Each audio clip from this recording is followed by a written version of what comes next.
Hi everyone, Spydiechick here. I don't know about you, but if someone were to ask me to think of a knife, I typically would think about something different than what we have here. I wanted to share my thoughts on this knife, the Spyderco Kiwi, my take after handling it, and my overall thoughts. This knife was given to me actually from one of my bridesmaids when I was engaged. So I would say I have a particular soft spot for it, and I'm really looking forward to sharing about it with you all. So first thing I want to mention about the knife is it has a reversible tip-up wire clip, a G10 blade with G10 handles made in Seki City, Japan from Spyderco. What really made it stand out for me is this: the unique, sweeping, straight-edged Warncliffe blade that really does look like a kiwi bird. The G10 blade is a good mid-range steel that's quite easy to sharpen. In fact, I actually got bitten by it between the seams, so you'll notice my little band-aid there. So the knife comes in at 1.9 ounces or 54 grams. You can see the grip tilion on the right and the Alox Cadet on the left and the Dragonfly on the far left. The blade length comes in just under 3 inches, with the overall length of the blade coming at about 6.78 inches or 172 millimeters overall. One thing I want to note here is that the Kiwi really is quite thin. When you compare it with the grip tilion on the right, the Kiwi is approximately 8.5 millimeters or 0.33 inches in thickness, and even when compared to the Alox Cadet, which is known to be quite thin, it's actually quite comparable. I wanted to show a bit closer here the hallmark of this knife, which is its unique blade. You can actually see a nice gentle sheen with its reflection. It does catch some fingerprints though, so it's something to keep in mind.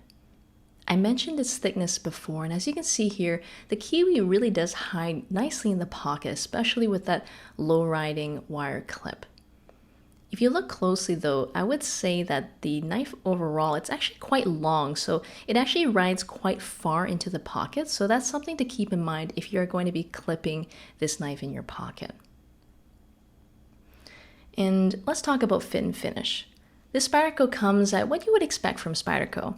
I found that with some of my Seki City knives, there can be some blade centering issues with Spyderco, but overall the fit and finish is really quite sound. I wanted to give you a nice chance for you to inspect the knife for yourself here. You can see the G10 handle with an easily accessible blade with a Spyderco hole. The blade is not rounded at the spine there itself, and it doesn't have any jimping. It comes with a lock-back lock that requires a pretty solid amount of tension with opening and with closing. It's skeletonization on both sides of the liners, which really decreases the overall weight.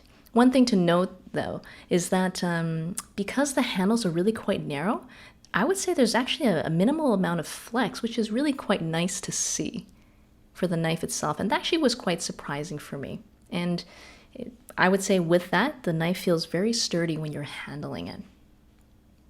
Talking about ergonomics, I would say that the knife itself with my right hand here, you can actually see that I had no issues with holding it in a variety of different grips, with a reverse grip, a forward grip, and holding it there for either in the back or choking up to the front, and bringing it here with my left hand. You can hold it in a variety of different grips, no issues there.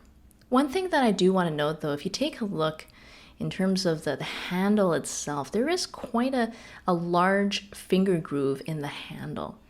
And if you take a closer look here, my hands are really quite small. I actually wear extra small gloves for female size gloves. So if you take a look here, it takes for me roughly about 1.5 to 2 finger widths in order to fill up that groove there. So for me, it was a bit uncomfortable.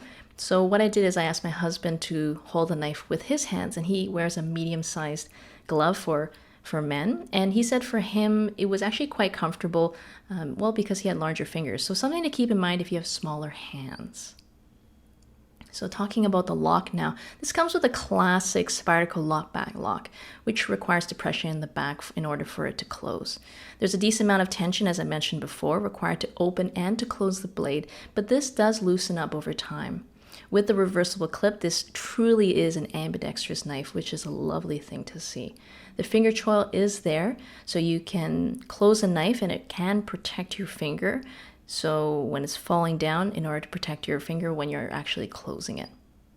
I would say overall this knife is a classic Spyderco design from Salglasser. It has had many iterations over the years, and I really would not be surprised to see more in the future. The knife came in at about, for me, $140 Canadian dollars or about 100 USD dollars, and I think that really is quite a fair price. The materials are, I would say, are quite fair, and the build quality is quite nice overall as well. But what really makes it quite special is that funky, unique blade shape. So overall, I want to say thank you so much for watching this video. I would love to hear your thoughts and let me know what you'd like to see next. I've been posting more regularly on Instagram, so feel free to follow me there to continue the conversation. And until next time, I'll see you in the next video. Take care, everyone. Bye.